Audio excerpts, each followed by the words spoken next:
Dans les colonnes du Parisien, mercredi 19 février 2025, des agents immobiliers du réseau Stéphane Plaza Immobilier ont raconté en quoi la condamnation de l'animateur pour violence conjugale allait considérablement rendre leur activité difficile. 12 mois de prison avec sursis pour violence habituelle sur une ancienne compagne prénommée Amandine, c'est la peine formulée à l'encontre de Stéphane Plaza, mardi 18 février 2025. Si l'animateur a annoncé, par l'intermédiaire de ses avocats, faire appel de cette décision, les répercussions sont lourdes. Ce ne sont pas les agents du réseau Stéphane Plaza Immobilier qui diront le contraire. Dans les colonnes du Parisien, certains, sous couvert d'anonymat, ont fait part de leurs nombreuses difficultés.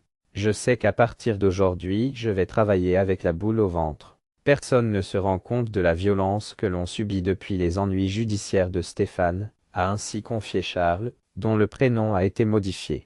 Cet agent immobilier a expliqué que certains de ses clients refuseraient de mettre le panneau de vente sur leur grillage avec le nom de l'agence. On est obligé de vendre en off-market, c'est-à-dire au bouche à oreille. C'est dur d'avoir honte de sa propre marque, à tel point que j'ai changé le nom de l'agence sur mes flyers, mes cartes de visite et mes voitures de service pour y mettre celui du quartier.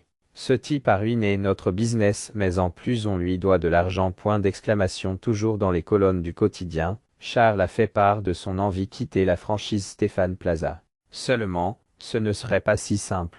Toutes les franchises sont liées à l'enseigne pendant au moins 5 ans. D'après mon contrat, je dois travailler encore 2 ans sous le nom de Plaza. Si je veux quitter le réseau, il faut que je paie 120 000 € de dédommagement. C'est complètement dingue. Ce type a ruiné notre business, mais en plus on lui doit de l'argent.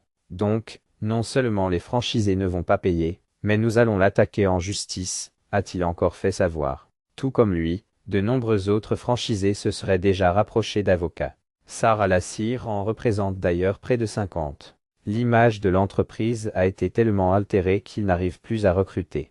Les collaborateurs, notamment les plus jeunes, s'en vont. Certains locaux ont été dégradés, des banques refusent même des financements au vu des risques, a-t-elle déclaré. Les franchisés Stéphane Plaza tentent de quitter le groupe. Le conseil est en train de regarder attentivement les contrats des franchisés pour tenter de les aider à les rompre. Tout comme Sarah Lassire, Valentin Simonet, qui défend une trentaine de franchisés, compte mettre tout en œuvre pour prouver que la condamnation de Stéphane Plaza est la pièce qu'il faut pour permettre aux franchisés de quitter le réseau sans devoir débourser un centime.